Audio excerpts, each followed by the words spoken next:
And once again, a very warm welcome to today's webinar on infrastructure planning to enable a climate neutral energy system. My name is Frauke Thies. I'm co-director Europe at Agora Energiewende, and I have the pleasure of running you through today's session. And the aim of this webinar is to share and to discuss the results of a comprehensive modeling work that Agora and think tank partners have asked Fraunhofer and DeFine to do with us on energy infrastructure. And we want to use the coming 90 minutes to basically have interviews with both our modeling partners and with the think tank partners to present and to discuss the results. And as indicated, we will have space for Q&A and discussion at the end. As mentioned, please feel free to already share questions throughout, and then, of course, especially in the Q&A session. Now, before we go into the questions to our modeling partners and to think tank partners, I would like to invite one of our project leads, Megan Anderson from Agora Energiewende, to give an overview of the work done and what we actually tried to achieve and found with this project. So Megan, over to you.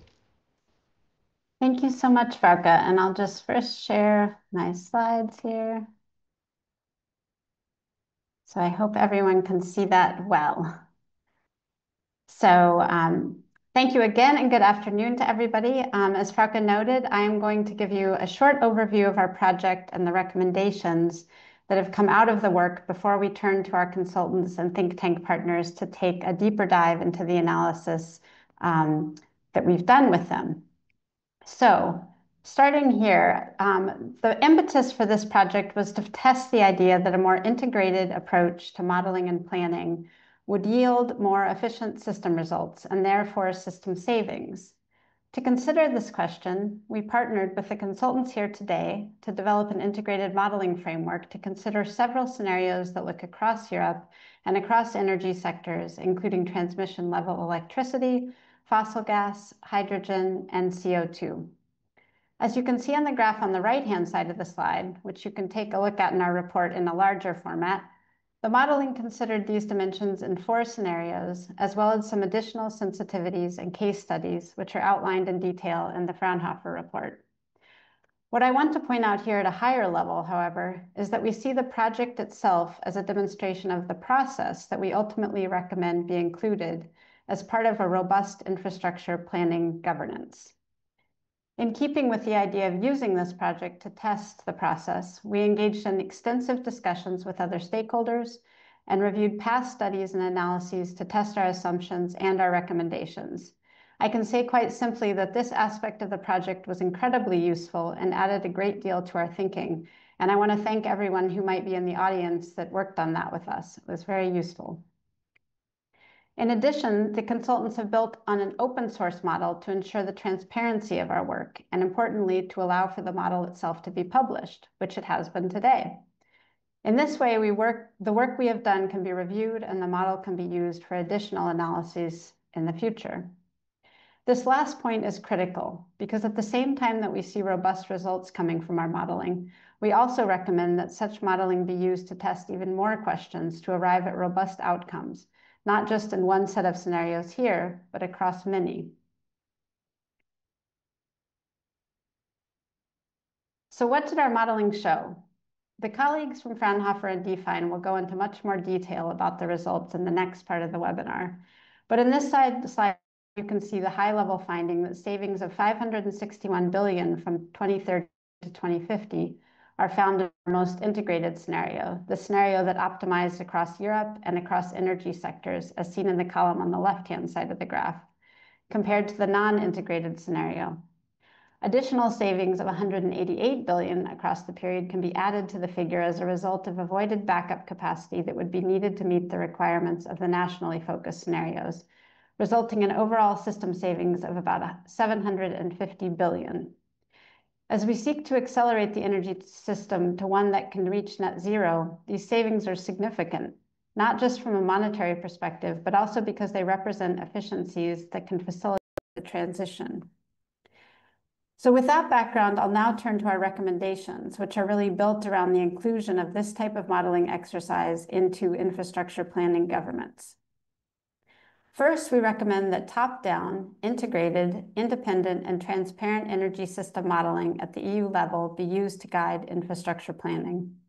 Second, the results of our modeling demonstrate and confirm, in fact, that there should be a focus on electricity system infrastructure, with targeted infrastructure development for hydrogen and CO2, which reflects the cluster-based emergence of those needs. And third, that such system-wide integrated modeling is key to identifying priority corridors, which can in turn facilitate infrastructure development. I'll give each of those recommendations a bit more detail. So our first recommendation that system-wide integrated modeling be included as a guide for infrastructure planning includes several parts as seen in the graphic on the left. First, we recommend that such modeling and not planning be done from a top-down perspective, aligned with EU policy targets, and that incorporates top-down modeling inputs that are developed taking into consideration not only bottom-up feedback, but other analysis and stakeholder perspective to inform those inputs. Second, we recommend that the modeling be done by an independent entity that can be impartial and, importantly, that is poised to accept and incorporate stakeholder input into the process, again, to strengthen the modeling work being done. Third, we recommend that at this high level, the modeling is integrated across sectors and geographies as we have done in this project. Notably, we do not mean with this recommendation that modeling and planning should be integrated at all levels. In fact, this is probably not necessary or efficient. But rather, we recommend that at this high level, modeling is integrated to provide a visualization of the system as a whole to guide other planning processes. And fourth, we recommend that the modeling be transparent, using open source modeling and opportunities for stakeholder input into the modeling process, both to ensure that the modeling benefits from that input and also to build trust in the process, which can then facilitate trust in the development of infrastructure coming out of the planning processes. We see this modeling as providing guidance and an opportunity for alignment across other planning processes, which can be checked at the national regulatory authority level by ACER and with input from the European Scientific Advisory Board on Climate Change. Building on that, our next recommendation is that the modeling results be used to design planning processes to reflect the direction of the energy system, with an emphasis on electricity infrastructure development and planning processes that reflect the cluster-based emergence of hydrogen and CO2, for example, with infrastructure development targeted to meet those needs. Again, we see an important role for the NRAs to review projects to ensure alignment with system-wide modeling. This recommendation does not imply that those plans and projects must be aligned, only that they consider the high-level modeling and can then explain why a plan or project is consistent with or might deviate from the system-wide findings. Illustrating that point, our results confirm that there should be a focus on electricity infrastructure development. You can see in this graph how electricity needs are generally consistent across scenarios, but planning from a sectoral versus a cross-sectoral one shows significantly different results for needed hydrogen infrastructure. This finding demonstrates cohesion of need on the one hand with less secure direction on the other. In short, infrastructure planning should reflect these high-level findings to ensure prioritization of infrastructure as needed to efficiently build out the system.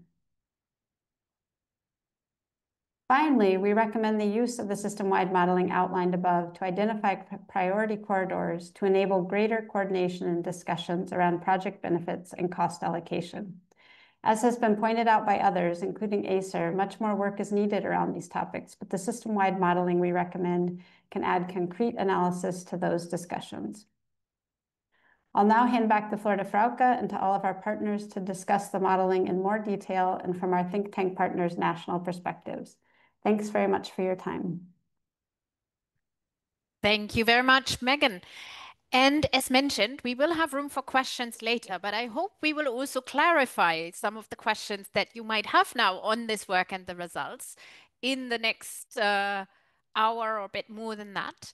And we will start with a couple of questions to our modeling team, Professor Mario Ragwitz from Fraunhofer IEG, Professor Wolfgang Eichhammer from Fraunhofer ISI, and Paula Hartnagel from DeFine, to look into the results. As mentioned, later on, we'll go into a discussion with the think tank partners on what we make of these results now.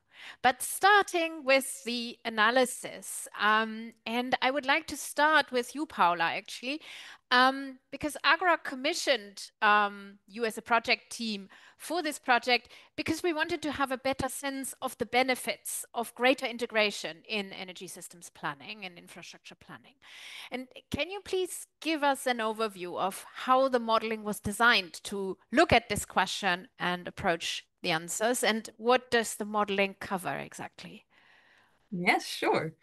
So I think Megan already gave an introduction on how we built a model, and one key factor why we could focus on the topic of infrastructures and the integration was that we build upon this framework, this open source framework from Pipes.ur, which already um, includes the different levels, the different sectors of networks. So the electricity system, the electricity network, hydrogen and methane grids, but also even the CO2 network can be part of the modeling, can be expanded, can be built if it is necessary for the energy transition. And in all of our scenarios, the main focus was getting to this goal of CO2 neutrality in 2050. But to cover these different questions on how to get there and how integration can serve this purpose, we developed different scenarios. And I think Megan already had an overview of those in her slides as well, and it is also on the website, but I'm going to share maybe one example of this for now to explain what we cover here. So now you should be able to see the scenario matrix that we developed for this modeling effort. And there we really looked into the different dimensions in which integration can take place. So we're not only talking about cross-sectoral infrastructure planning, but also looking at our energy system on this European level. And there we have then our first dimension, the sectoral policy dimension, where we looked at two hypothetical, more extreme scenarios where on the one hand, we had this cross-sectoral scenarios that are all marked with a C here. And those scenarios really, in these scenarios, we really left the model to find the optimal networks. So whenever it deemed an expansion of the electricity grid, the hydrogen grid, anything to be necessary, it would expand it. And then as the counterpart for that, we chose to look into what in these different sectors, in these different networks, what is already existing there in planning. Because for all of these different networks, like electricity, methane, hydrogen, there are already certain projects, certain planning procedures in place. And we took these projects, these pipeline projects, these transmission lines, and fed them into the model and said more or less, this is the expansion that is possible in terms of infrastructure in these more sectoral scenarios. Only for the last decade, we then left optimization open just because these plans like TUNDP, they of course do not reach as far as 2050. And this was the time horizon that we wanted to look at in the study. And this way we get these different levels, these cross-sectoral and these sectoral scenarios. But we also split up into a second dimension, this national policy dimension. where on the one hand, we again have these scenarios that are very open for optimization. We call these our scenarios with a European view, because our model internally will always optimize the full modeling region, the European region with all of its potentials. But there we wanted also to set the counterpart and look at scenarios where we reflect if nations, if countries want to be a little more self-reliant. And for that, we set self-sufficiency targets in terms of modeling. This means that in certain years, like for example, here on the slides, you can see 80% in 2030. This means that over the entire year, a country needs to supply 80% of its electricity by itself. So this is only an annual picture. It does not mean that countries cannot really import and export electricity, but it's just means that on an annual basis, it should supply 80% of its electricity, and therefore reflect more these tendencies to build capacities and so on, to be a little more self-reliant. Yeah, and that way we end up with one of extreme scenario where we really leave the optimization open. This is our cross-sectoral European scenario. And then the other one where we have these fixed grids and also self-sufficiency targets. But because we really span up this matrix for our scenarios, we can go ahead and look at the different influence of these different features, these different dimensions of integrated planning in our result. Great. Thanks a lot, Paula. And I already saw in the meantime, someone already posed a question in the chat, just to invite you, if you have questions, especially technical ones during the presentation, don't hesitate to ask. Our project leads, Christian Riedel and Megan Anderson, will try to respond to the kind of more technical questions in the chat live. And then, of course, we save other questions later for the discussion. Now, diving further in, Paula, you gave us a clear overview on how the modeling was approached and how it was done. How is that different from the modeling that's being done so far? I mean, of course, we also have for the TYNDPs, for the 10-year network development plans that the European system operators have to do. They do their joint scenarios as well. Can you explain how the approach is different here and why the approach in our project is new? And maybe, Mario, I refer to you for that question. Thank you, Frauke. And first of all, I'm really happy that we have the opportunity to discuss this exercise, which we spent quite some months on here in this webinar.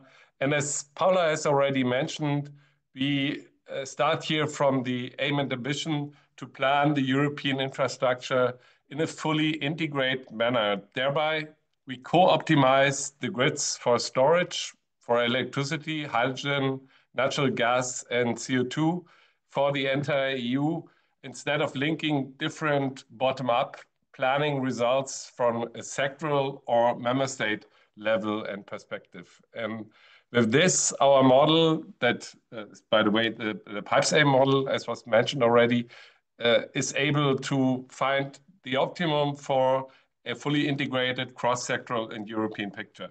The TYNDP is the central and most important process planning and cross-border for cross-border infrastructure and linking electricity, gas, and hydrogen.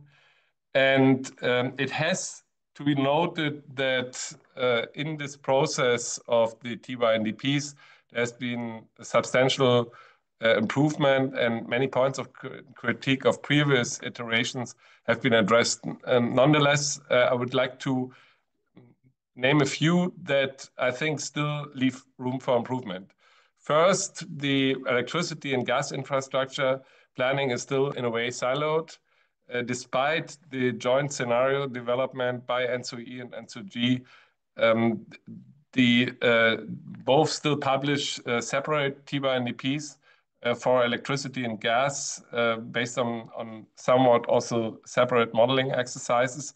And these scenarios, while being described as harmonized and in a way also a step of harmonization has taken place, still seem to differ between electricity and gas modeling. And this leads to the fact that there is still some silo character for electricity and gas, which also has been addressed by Acer alongside other aspects. This is the first thing. The second aspect is that from our point of view, the benefits of European integration are only partially harnessed due to the systematics that is used by the TYNDPs, which is not, by definition, not necessarily a top-down modeling exercise and process, analyzing which infrastructure necessitates from or necessarily arises from the strategic planning goals of the EU, but rather from a bottom-up process that tries to align national energy and infrastructure strategies. And last but not least, also a limited scenario diversity. And there are scenarios, for example, on central versus decentral focus, but there could be also other scenarios in that diversity. And very last, we think there's also room for improvement for the cost-benefit analysis. The European energy system is complex, and that makes cost-benefit analysis inherently difficult, in particular for individual infrastructure projects. But we think that this really is a missing piece for a fully integrated modeling of the European energy system. And Paula, I don't know, you could also show our target picture within this CE scenario. There, of course, you don't realize like everything, but this is somehow in a coarse representation, the target picture we arrive at, which shows a massive expansion of electricity transmission grids across the EU, significant hydrogen transport grids to supply industrial demand centers, a strong decrease of gas grid capacity utilization across the EU. So there's hardly any utilization by the end of the considered period until 2050, and which was somewhat surprising for us as well, not a fully connected CO2 transport system, but rather local CO2 transport systems emerge to connect the point sources with storage and use centers. This just in a nutshell, and of course there could be lots of discussion on similarities and differences to the TBNDP process. Thanks a lot, Mario, also for already giving us a glance on some of the key findings. Now, Wolfgang, Mario basically explained how the model is truly integrated. Can you enlighten us a bit more what the modeling found with respect to the different approaches to integrating planning, and does integration help for the overall system planning at all? Yeah, thank you, Frauke, for the invitation to speak here. Paula, can you project the next slide, please? In this slide, we see the overall benefits arising from the different modeling approaches which we have been taking here. The 4 scenarios, you see the colors on the right-hand side, the 4 scenarios which Paula mentioned. And on the left-hand side, you see the different cost aspects of savings.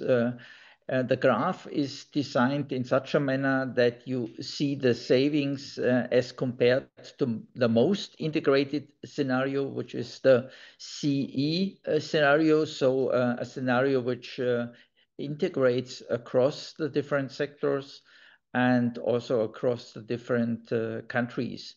And the benefits for the, or the falling back of the 3 other scenarios is shown in this graph here by going from the upper right corner to the lower left corner, SN, which is the least integrated scenario, both with respect to the different sectors, but also with the European integration. And the intermediate steps are related to the scenario where either a sectoral integration is done, CN scenario, or where European integration is done, but the other of the 2 dimension is not dealt with. And what you can see here from the diagonal across from the CE to the SN scenario, that as it was already mentioned by you, Frauke, at the beginning, or by Megan at the beginning, the overall savings of the integration of the different infrastructures and of the national representations is 561 billion euro accumulated over a perspective of 2050. And the components which are contributing to this are in particular savings in terms of technology investments, which you can see here in the diagonal in blue color, 506 billion euro. The savings in infrastructures where overall 169 billion euro are saved, but additional expenses in the CE scenario as compared to SN scenario in terms of fuel imports, OPEX. So minus means there is, compared to the SN scenario, more expenses in terms of fuel imports in the CE scenario. But overall, as said, the net effect of this is total accumulated savings of 561 billion euro.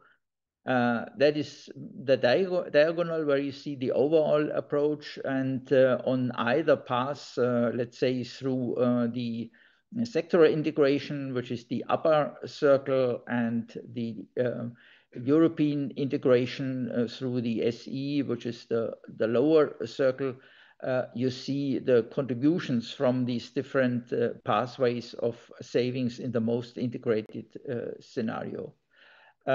It's also important to mention that not all effects when you integrate go into a positive direction, notably when it comes to infrastructure investments. There are parts of the infrastructure where more investment is needed, notably, for example, electricity infrastructures, and other parts where less investment is needed. But overall, the integration of all cost savings for infrastructures, there is a net benefit, as shown here, of 169 billion euro.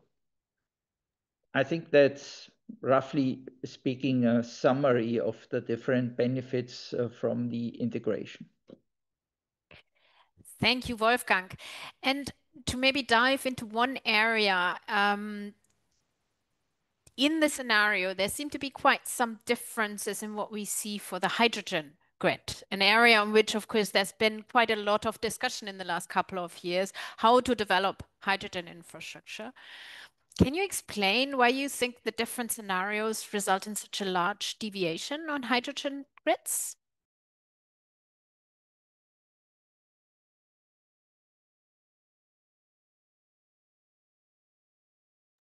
I can't hear you at the moment.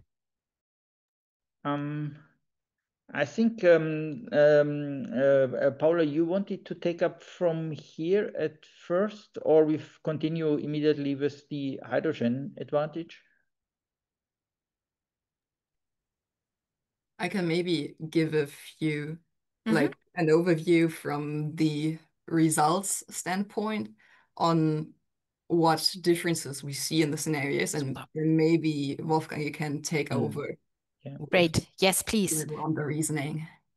Okay. So yeah, I just want to show here one example, as I said, for this.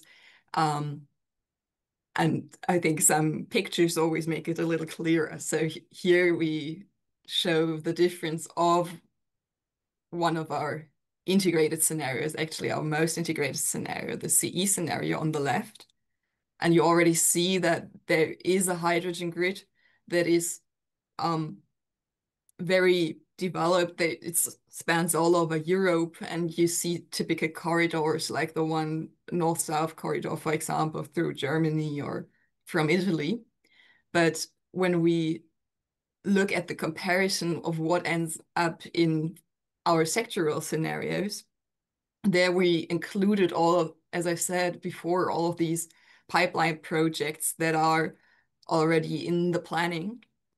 And we see quite a difference there. Like in both scenarios, the hydrogen network is of high importance to supply the hydrogen needs in regions with high hydrogen demand, for example, industrial centers.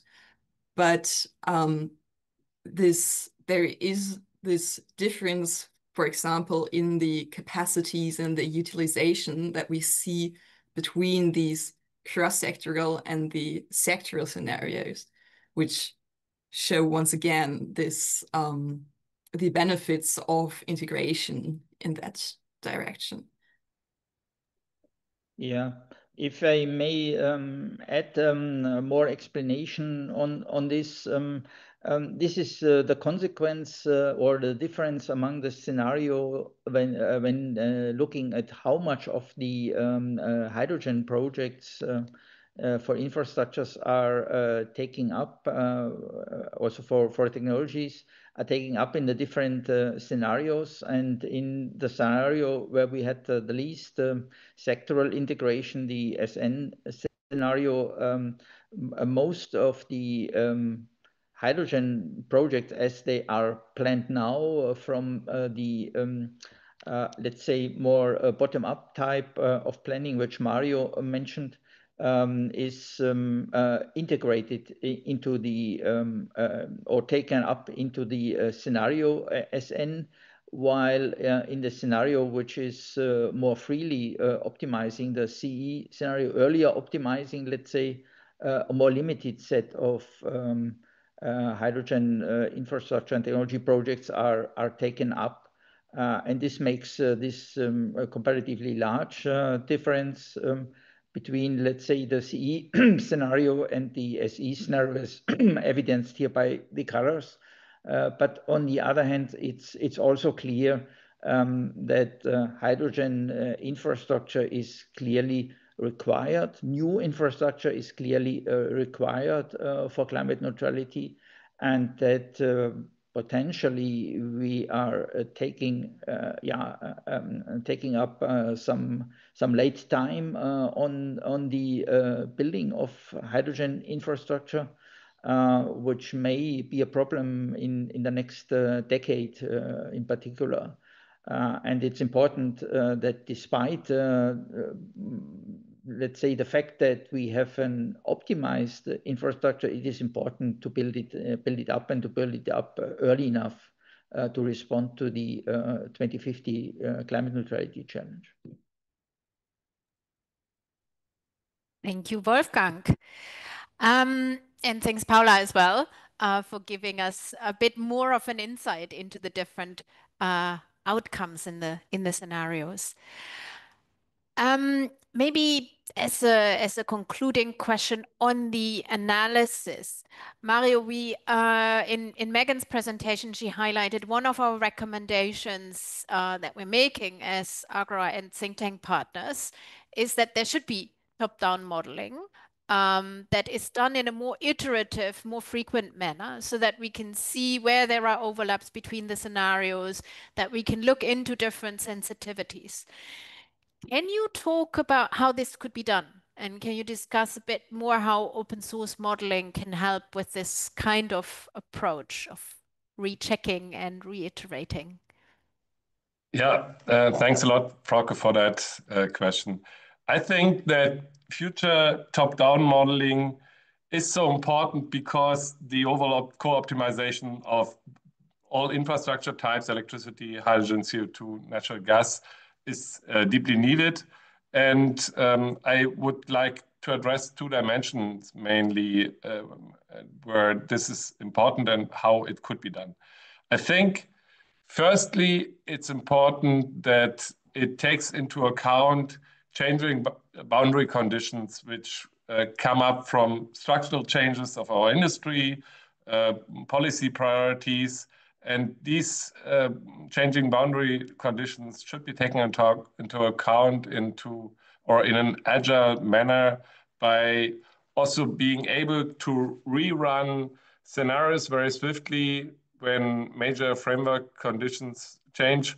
For example, hydrogen demand patterns. We all have witnessed the discussion over the last months whether we need, and at what time we need hydrogen power plants, or to which extent chemical industry and refineries will have to take up hydrogen. And we will have a lot of knowledge gained during the next months, and this has to be taken up by that type of modeling. And this top-down modeling can give the overall umbrella picture in which then the TYNDPs, for example, can move. And this is, from our point of view, very important. I'll come back later to the advantages of open source modeling, but having such a model online and having the toolbox available to everyone to reproduce those type of results with changing boundary conditions can provide a lot of transparency to that discussion.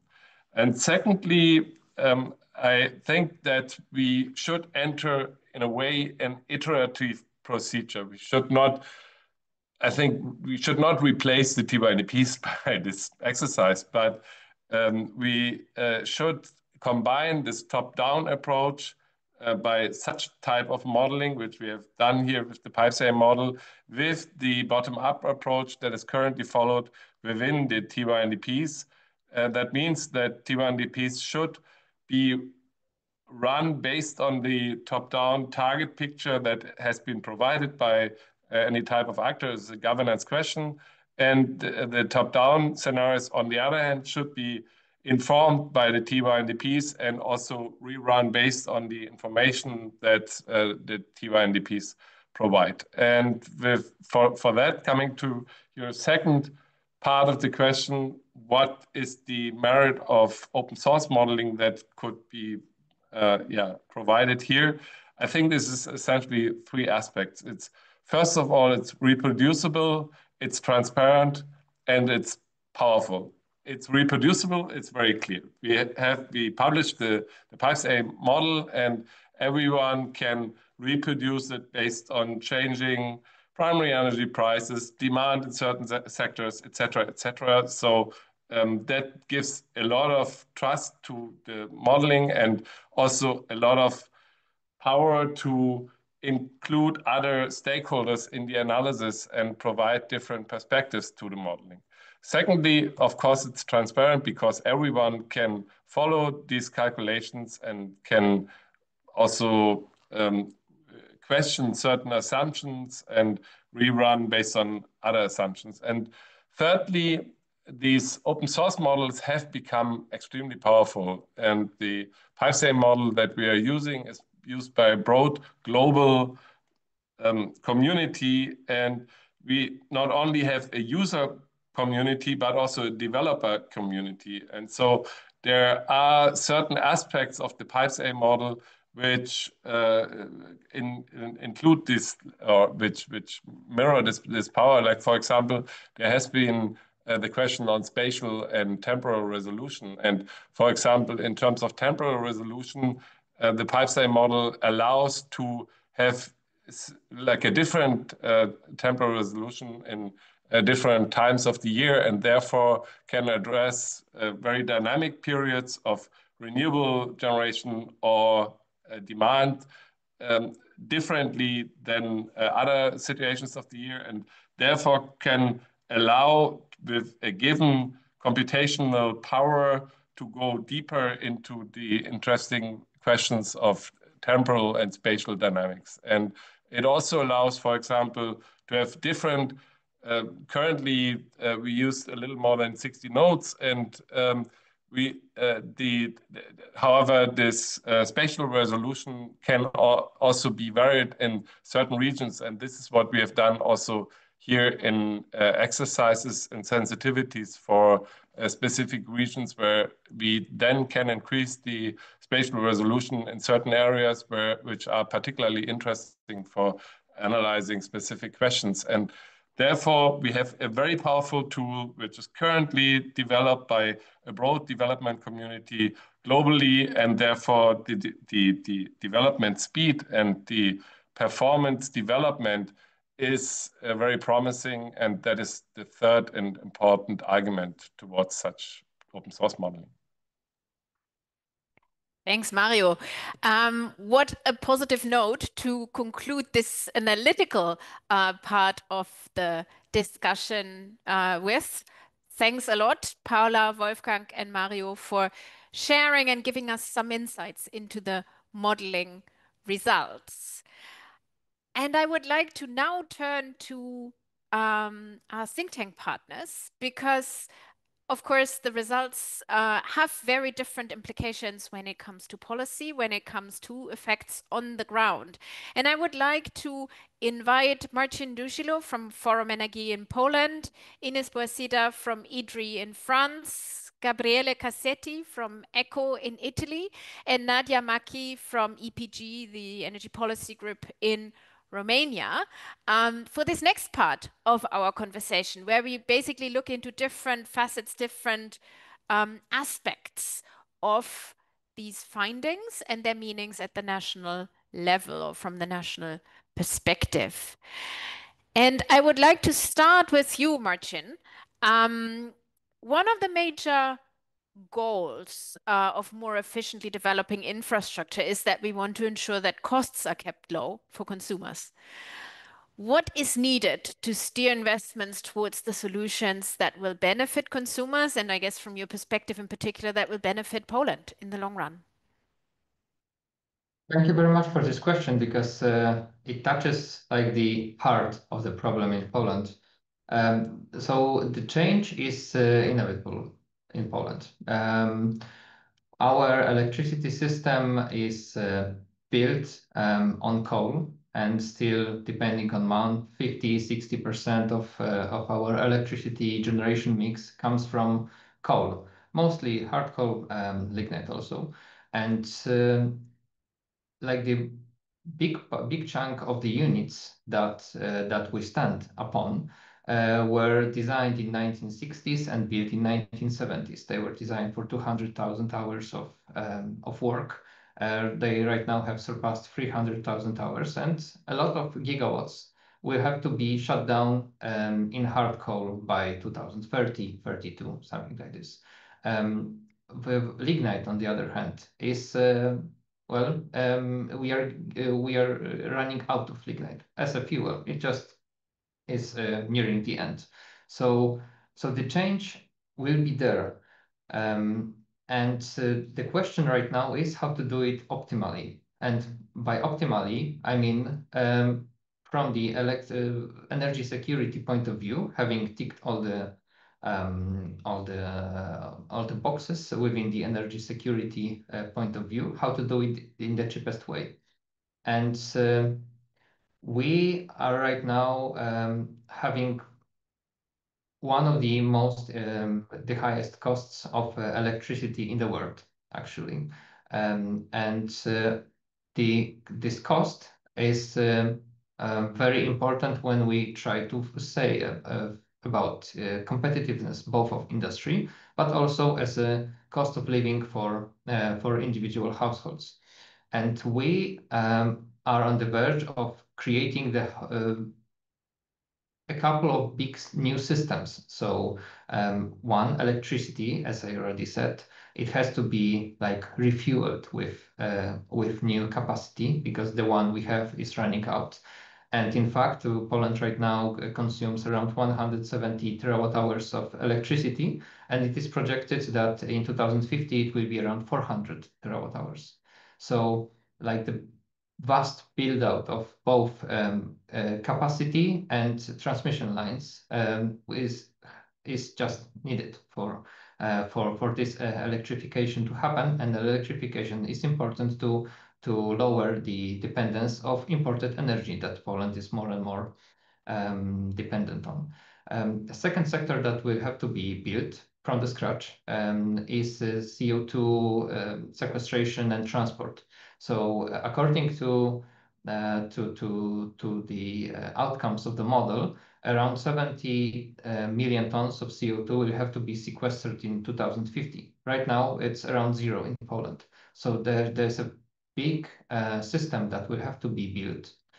The third, of course, is the hydrogen part, where hydrogen, of course, have been quite a hopium for quite a lot of time, and therefore a lot of plans have been built based on those assumptions.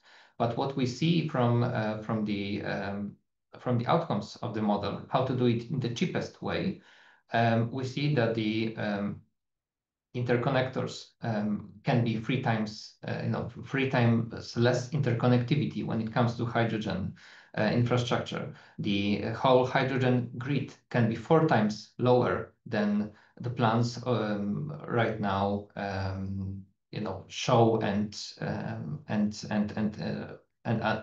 are in place. So if we take into consideration not separately electricity, natural gas, hydrogen and CO2 as separate parts, but if we look at the energy sector as a whole, there are a lot of things that can be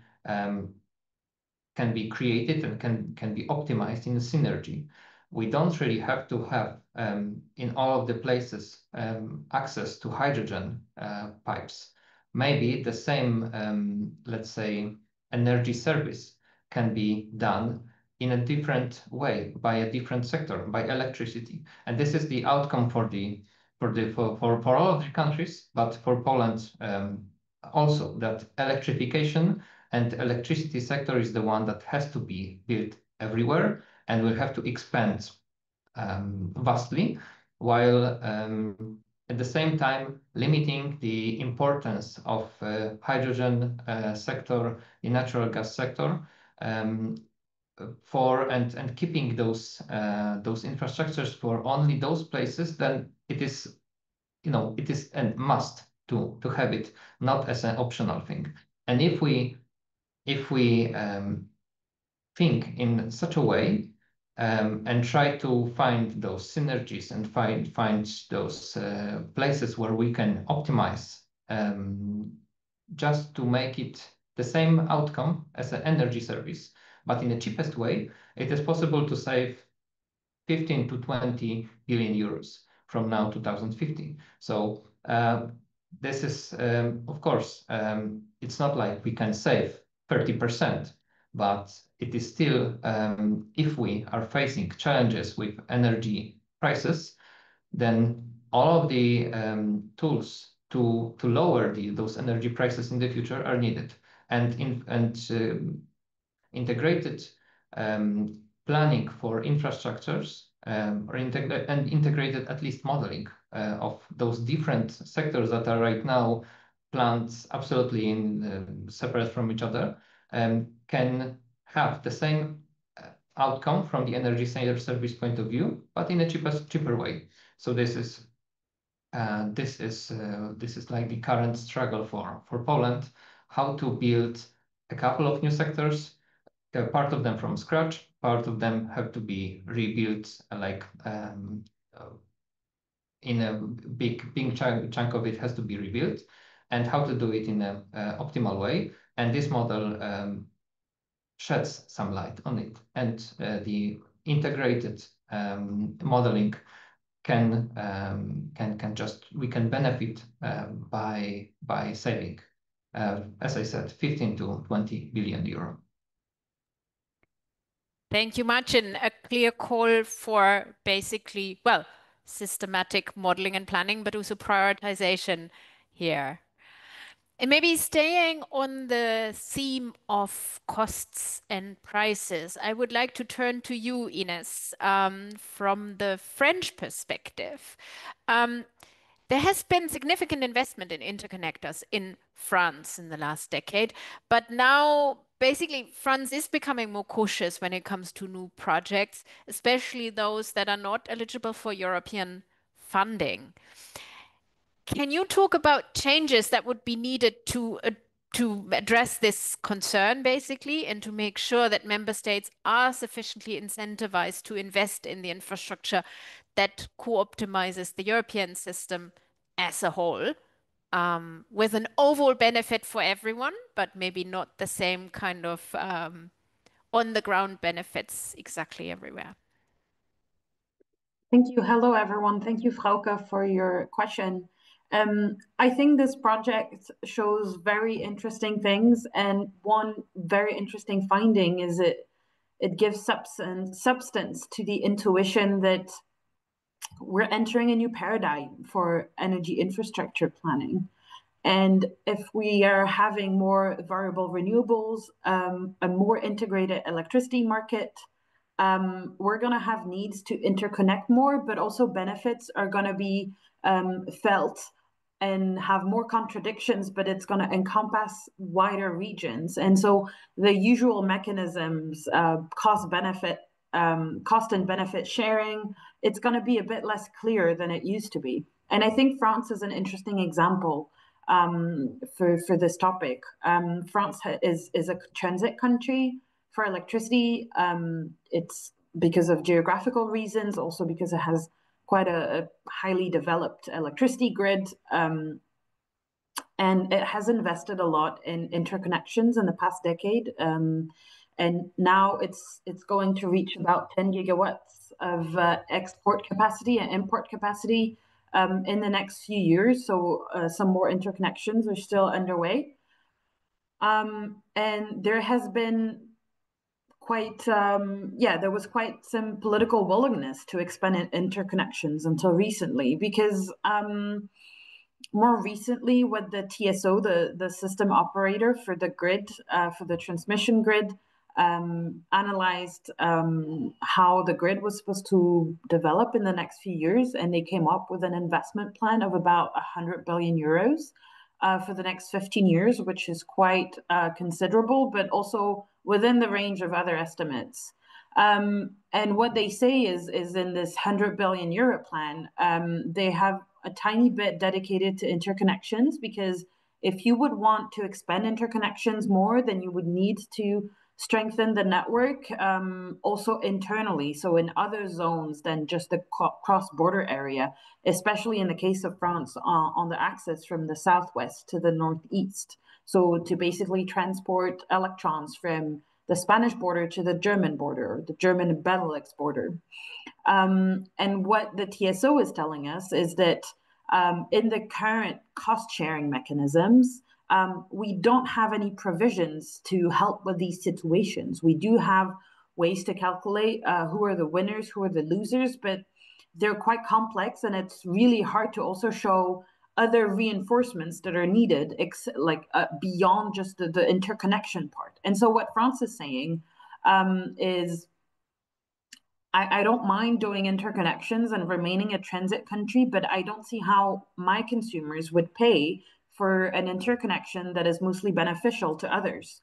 And without delving very deeply in the analysis by the TSO, because I don't have the competence to do it right now, I think the situation is quite interesting, because it's telling us that, and it's also what the modeling with Fraunhofer and Define is also telling us, is that some regions are more beneficial or benefiting more from the integration than others. It's telling us that on average, Europe is really gaining. The benefits are really clear of integration for on a cost level and a security level, and on a competitiveness level. But that, of course, the benefits are a bit different depending on the area, which is completely normal, because if you are looking at a more interconnected system, then you're going to have regions that are specialized in something and other regions specialized in other things. And so how do we deal with this? And I think the grids package that is supposed to be proposed in a couple of weeks is also supposed to address this issue. We're thinking about reopening the 10E also at the EU level. And I think these revisions should also tackle these questions. I don't have an answer here, but I think it's a very important topic for the next decade and even beyond that, because we're looking at a more interconnected grid system. And so this issue is going to be important on the agenda for a lot of member states. Thank you, Ines, and certainly a topic to watch out for in the next couple of weeks already when we see the Commission's grids package and beyond, I'm sure. Thanks. Let's now move east from France, quite a lot east, to Bucharest. Nadia, with EPG, you've been leading work in Romania to identify and to address the barriers that Romania is facing in implementing cross-sectoral planning on the regulatory side, in terms of incentives, in terms of governance. Could you touch on that work and basically explain a bit how you see the relationship between this work that you're doing in Romania to efficiently develop grids and the modeling that we've done here from the European perspective on the European level? And then staying with our financial theme, could you also give us a take on whether and how European funds could facilitate alignment across the planning efforts? Thank you so much for having me. So yes, we are currently working at identifying more the barriers to the introduction of integrated infrastructure planning. From our stakeholders, we've noticed that, again, similar to what Ines has said, that the benefits at the EU level are quite obvious, but the benefits at the country level are a little bit more nebulous and different across different regions. And so we've been focused on trying to understand what the barriers are to getting people on board. For us, we've kind of identified three primary barriers, at least in Romania, that I think will probably have similar effects across Eastern Europe and perhaps different European countries as a whole. So firstly, there's some regulatory framework barriers. We've identified kind of a catch-22 where many system operators will not plan without demonstrated demand. So there needs to be enough connection requests already existing before anticipatory measures can be made. And this will not recognize that, therefore, modeling outputs as enough of a reason to begin building. Secondly, there's some operator incentive barriers where the business models are kind of focused on maximizing the amount of infrastructure rather than kind of a cooperative mindset between gas and electricity operators. This may be a little bit area specific, as natural gas is still playing kind of quite a large role in Eastern Europe and is expected to continue throughout the transition. But as such, there's a bit of a zero-sum mentality where electricity infrastructure is viewed as a loss for the gas sector and vice versa in integrated planning. And thirdly, there's some institutional governance barriers. For example, no authority with mandate for cross-sectoral planning and kind of decentralized structures and the need for a centralized coordination. So I guess who owns this is kind of the third barrier that we've been able to identify. In terms of EU funding, what we have been looking at is where funding has already been approved. And so, for example, this is a state budget example, not at the EU funding level. But what we found is funding for natural gas connections has resulted in large amounts of infrastructure being built, but connection requests are so expensive that none of these are actually being connected. So out of 811 projects, contracted gas projects, only one of them has been completed so far. This is creating quite a lag. And I'm curious if perhaps we can show that if EU funds could consider integrated planning assessments and evaluate not only usage, but also proximity to existing infrastructure, this might be able to identify kind of a cost-effective energy solution for each community and might also be able to bring in more EU funds to use the funds more effectively. Thanks a lot, Nadia. And Traveling now to the Mediterranean, over to you, Gabriele, from the Italian perspective. We've just been discussing with Nadia, but also with the previous interventions, the role of European funding to facilitate efficient infrastructure development. Now, in Italy, you are also seeing private projects playing a role, especially when it comes to connections with North African countries. And can you talk about the addition of these private projects and how that might look, what it could mean for infrastructure planning? Sure. First, good afternoon, Frauke. Good afternoon, everyone. Yes, actually, in recent years, Italy has been actively seeking for interconnection projects with North African countries, especially Tunisia and Algeria, due to their geographical proximity. And it has been doing this through a dual approach. On one side, we see projects that are developed under partnerships between governments and system operators with the support of the EU Commissions. On the other side, we see projects that are entirely developed by private companies with slightly different characteristics. The most well-known project, the ELMET or TUN-ITA project, falls in the first group. As you can guess, the project will interconnect Italy and Tunisia with the subsea cable of 600 megawatt of transfer power. It will be the first link between the two countries and the first to connect South Europe and the southern bank of the central Mediterranean. In fact, today there is only one connection, which is between Morocco and Spain. This is the only connection between Europe and North Africa. The project, the ELMET project, actually has been promoted by Terna and STEG, the two national transmission system operators, with the support of both Italian and Tunisian governments.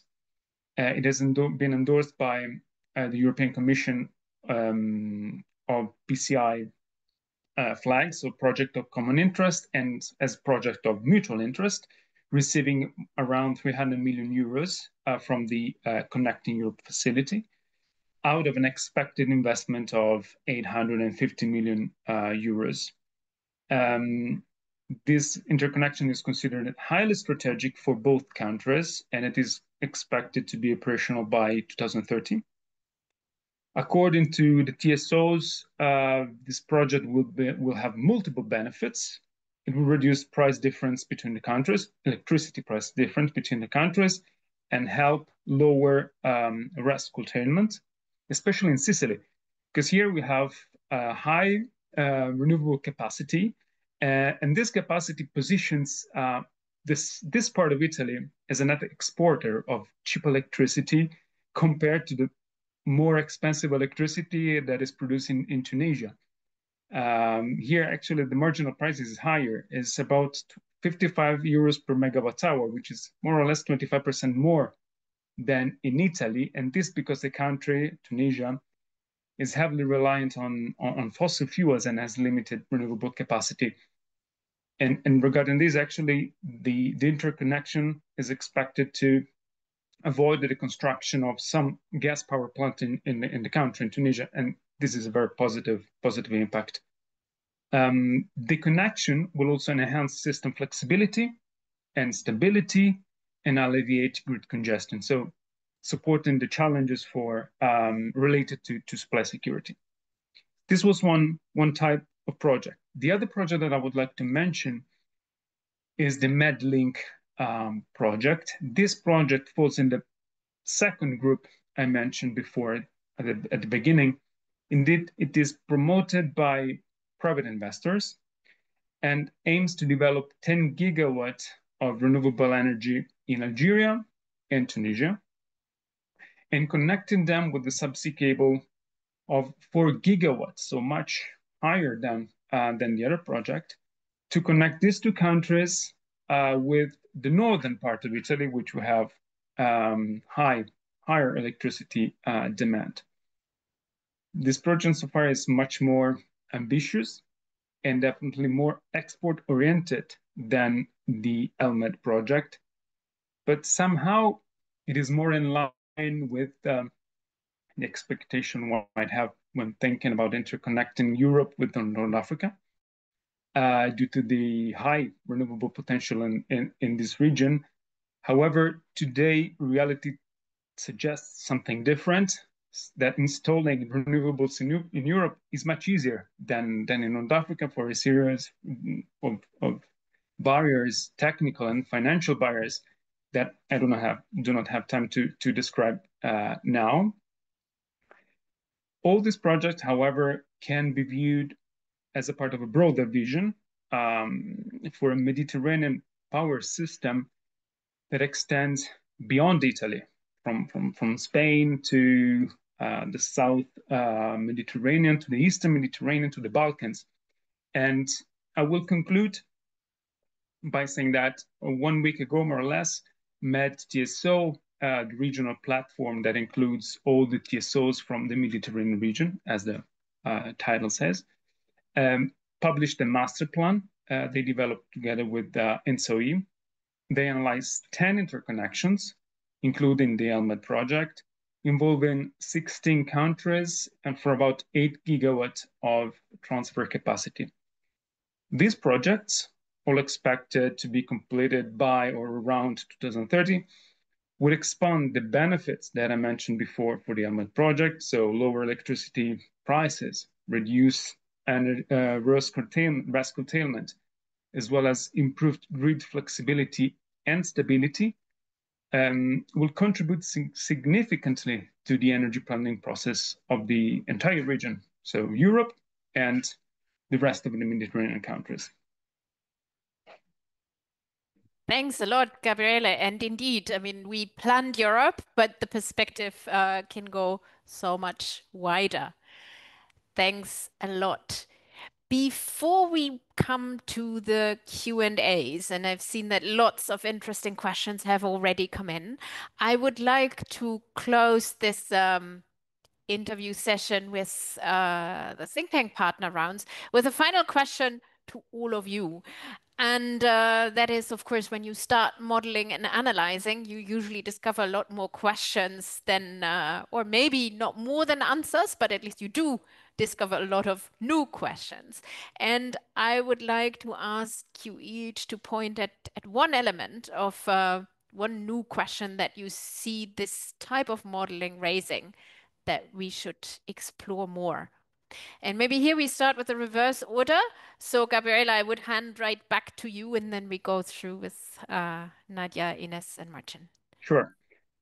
Yeah, if I had to choose one aspect to explore, I would follow Martin probably, and it would be the price of electricity, because it is the final indicator and most favored expected outcome for policymakers.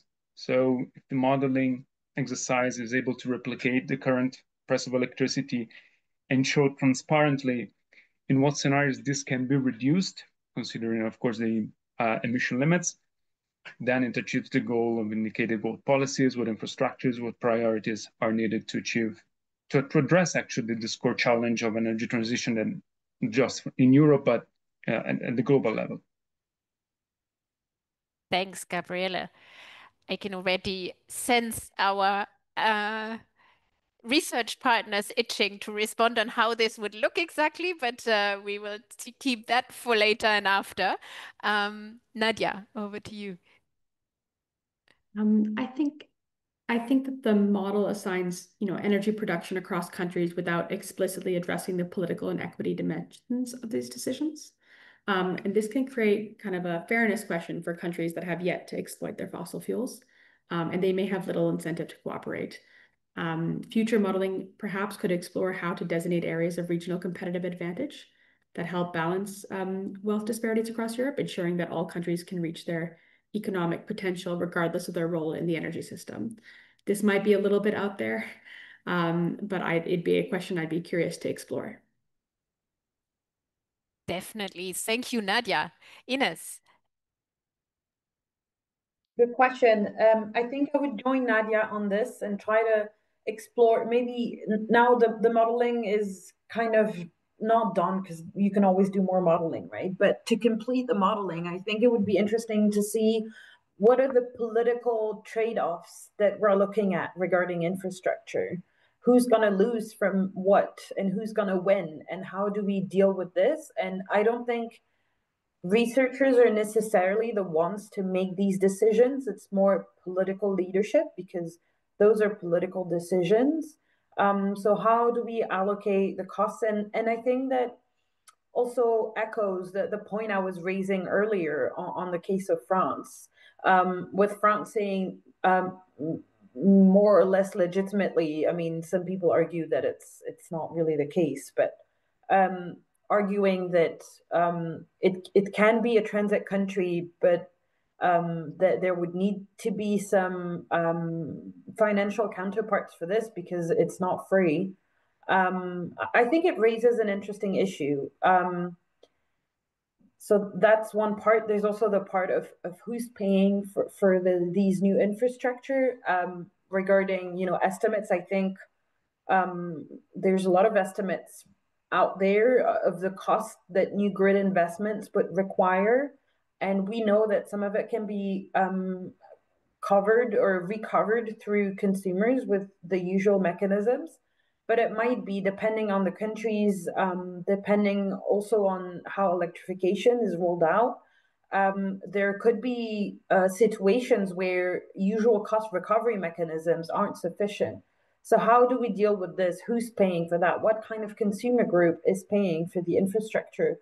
Also knowing that depending on the area, some of the infrastructure reinforcements are mostly useful for industry consumers, which makes sense because they're the biggest consumers, but is cost recovered through those consumers, through others? Because it's already the case that residential consumers count for, you know, they finance the network a little bit more than industrial consumers. So those are a lot of questions that I would love to expand on in discussions also with stakeholders, both at the state level, at the European level, and also at the regional level. Thanks, Ines. And I think indeed the key questions to now get the politics to follow the analysis. Thanks. Martin. It's very quick. I think flexibility. So we have seen quite a lot of flexibility within this study, but how much more is possible to do? How much, what types of industry can, for example, lower its demand for the peak demand to be lower, because the capacity has to be the transmission lines, all of the generation capacity has to meet the hours with the highest demand. So if we are possible to shave this demand, maybe it's possible to even lower those costs compared to what current outcomes of the modeling show. So I think for sure flexibility in the areas that we it's a terra incognita right now. So how much is within the households, but not for heat pumps, but for TVs or fridges. How much within the industry, how much in the heating sector, with building big buffers next to the big CHP units within the city. So these types of things regarding the flexibility. Thank you, Martin. So not everything is related to costs and finance and cost benefit, but flexibility as an important element that, of course, again, has an efficiency implication very clearly. Thanks a lot, everyone. I would like to close this kind of interview round here and now use the remaining almost 15 minutes we have left for questions from the audience. And a lot of you have posted your questions. And if I may ask all our speakers to come back on screen for this round of questions. I am not sure if we will manage to go through all of them, but let's try at least as far as we get. And I would like to start with a question from Melissa Zill, who is asking, regarding the top-down modeling exercise, who should do it? Megan, maybe that's a question for you to answer.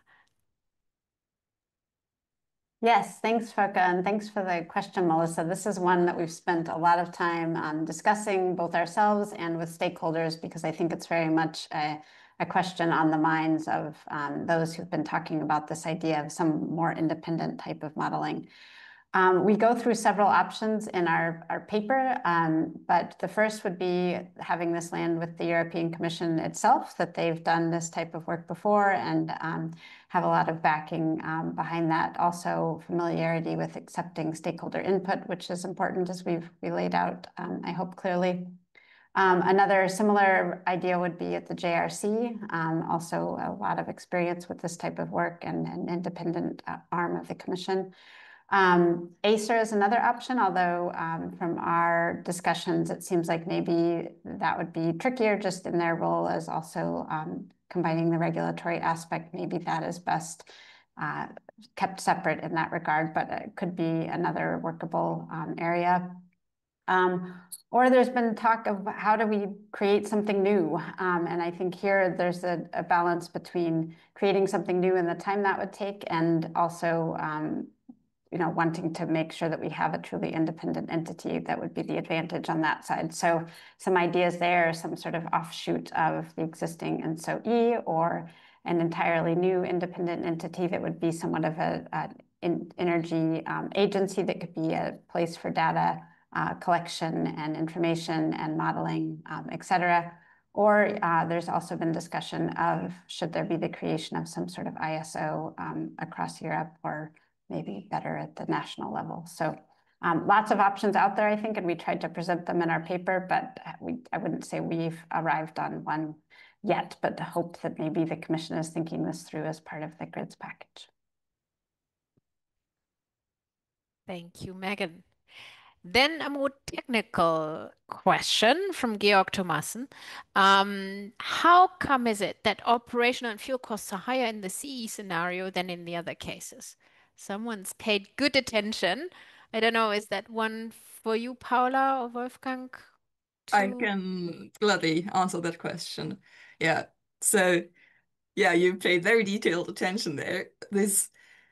The reason for the higher operational fuel costs, though, is that this scenario also can decide to freely import fuels from outside of Europe, outside of our modeling region.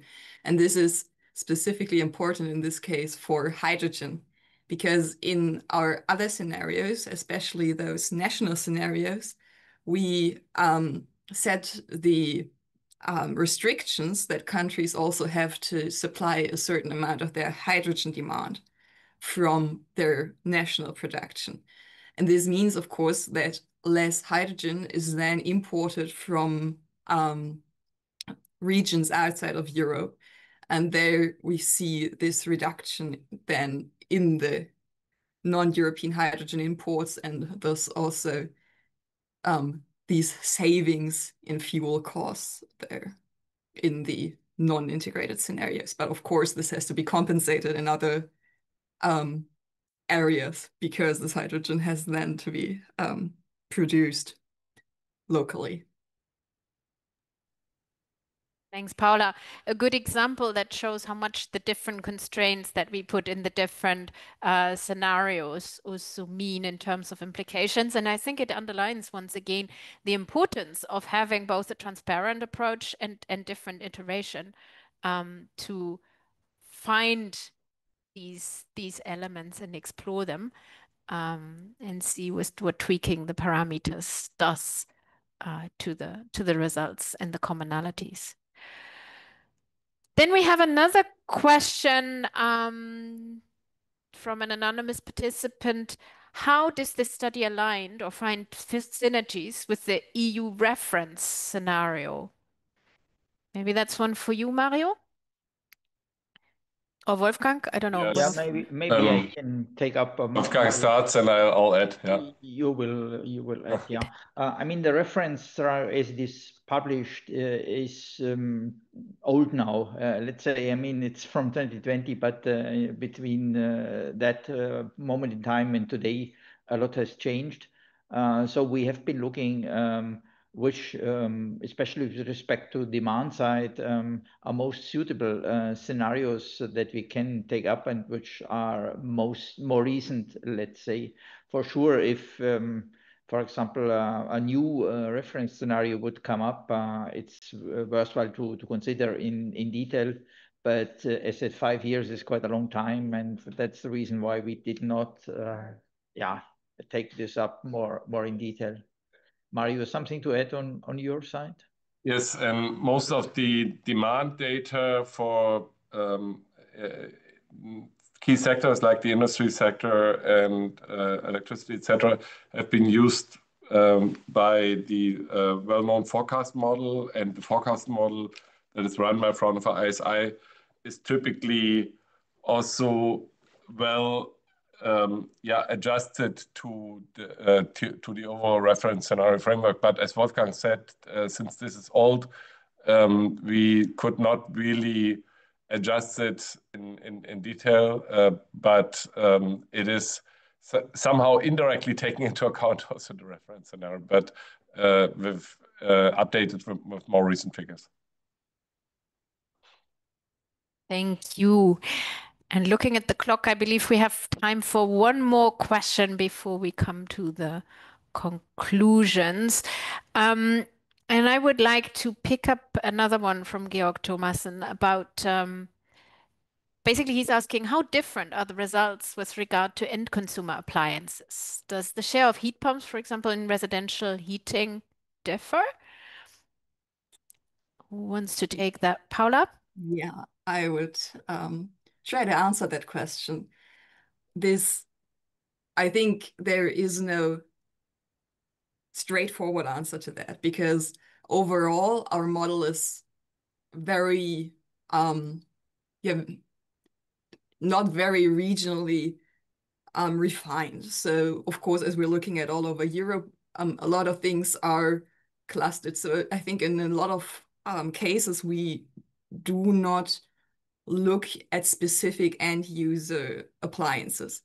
But there are certain examples I can give you. For example, the electric vehicles for end users, we are modeling these, but here we did not see any big difference between scenarios. So while the amount of electric vehicles that are used, those we give as model inputs, but the use of also for vehicle to grid is very similar between the scenarios.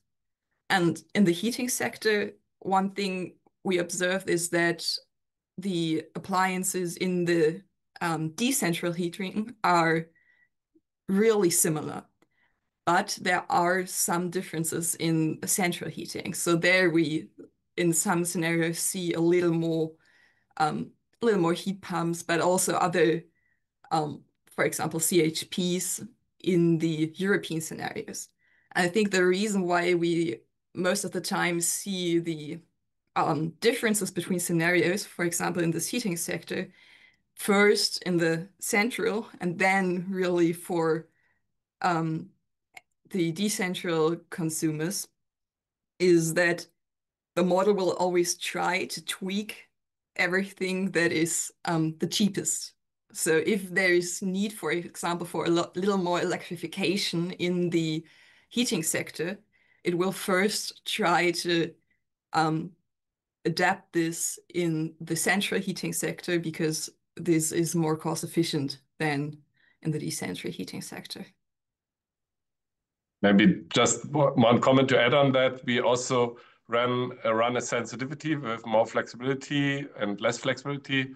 So we have studied like the indigenous choice of the model on these heating and transport technologies with respect also to the flexibility provision to the overall system in detail. And this is maybe yeah, a nice advertise to read the report in detail, because then many of those questions can be answered.